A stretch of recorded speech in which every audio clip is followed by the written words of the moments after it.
think I've ever been mean to you, Alex, but fuck, like, now I kind of want to start. I have glasses. I've always had glasses. I've only recently started wearing them all the time because I went to a doctor and he said you have to wear them because you need to see. Because that's how glasses work. And I think I look good in my glasses. I think they make me look like a sensitive poet of some sort. Or like James Dean behind the scenes, you know? But in reality, what I probably look like is the token nerdy guy in every war movie. Like the one who's nervous about killing, because that's weird, I guess. The one who they come up with, like the jockey soldier in the platoon, comes up with a very accurate but not very creative nickname. Like, hey, you got glasses. I'm gonna call you Glasses. That's me. What else is on the agenda? Found out my first drug dealer just died. Relax. It was natural causes for a drug dealer. He was a great guy. His name was Trevor. He was a sweetheart. He used to keep his shit in a tackle box, like a fishing tackle box. So your budding addiction felt more like a nice thing you do on Saturday with your grandpa. And he was so polite. It's like, oh, how are we getting fucked up today, Colin? He was the most sprightly drug dealer you ever. You know, it's come to think, I've never had a bad experience with a drug dealer. And I've had my baker's dozen.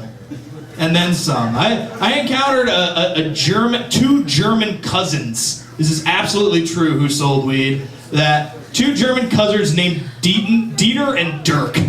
I could not make this up. And they were the most stereotypical German people I've ever met.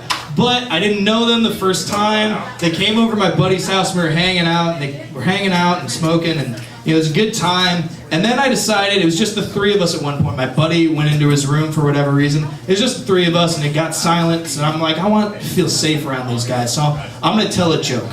Now, the way I make friends is I tell Holocaust jokes. Because it's a good icebreaker. You know, you can gauge the room, it's like, and I recently found out, I did one of those DNA spit tests, I'm 0.5% Ashkenazi Jewish, so I'm allowed to do that shit.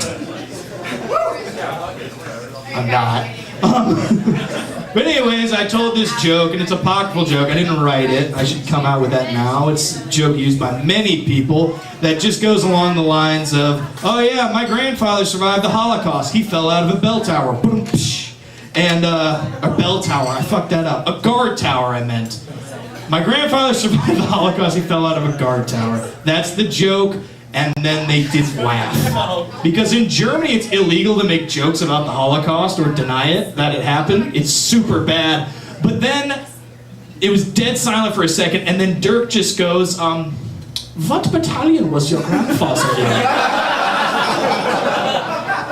And I was like, what? He's like, it's so nice that I can talk to someone else who has a relative who was in the German army. And I'm like, oh, he's like, because there's such a stigma around it, you know, they were just following orders. And I didn't know what to do. He got so emotional about it. He got so upset, like my grandfather's been condemned. He got so upset, and I felt so bad that I just comforted him. I was like, I'm sure it wasn't 6 million. Like, and then I walked away from that encounter being like, I just offended a Nazi.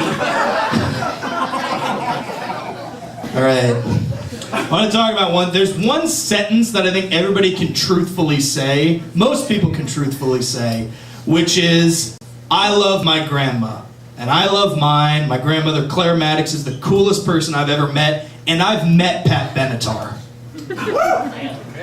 Yeah, my grandmother's the coolest person ever. Her nickname in the small town that she lives in is Bird, B-Y-R-D. Curious as to why? Because if you see her in town and you wave at her, she just flips you off. Like, regardless of who you are. You can be a friend, enemy, grandson, doesn't matter. She just flips you off. So her nickname's Bird. And a few years ago, she got a customized license plate that said it on it. In case you're driving by and you don't understand what the 84-year-old Irish woman is doing when she flips you the bird, she has a license plate that tells you. Which is amazing. And the last thing I want to say about my grandmother, who's the coolest person I've ever met, is she got arrested once for telling a cop that his mother didn't love him. For context, my grandmother used to be an alcoholic. She has since quit drinking. She's tackled her demons. It's great. She no longer drinks. But in the 70s, she was like, could go toe to toe with just about anybody. So she was in downtown Iowa City in the 70s, walking around with an open bottle of Asti Spumante, the official drink of a poor person who wants to seem fancy. Walking around with it, open container, a cop says, "Ma'am, you can't have that out in public." My grandmother does as follows. She then slams the bottle on the ground, breaking it, looks this cop dead in the eyes and says, "Your mother doesn't love you anymore." At which point, my grandmother, Claire Mattox, the coolest person I've ever met, was sent to jail. Thank you very much.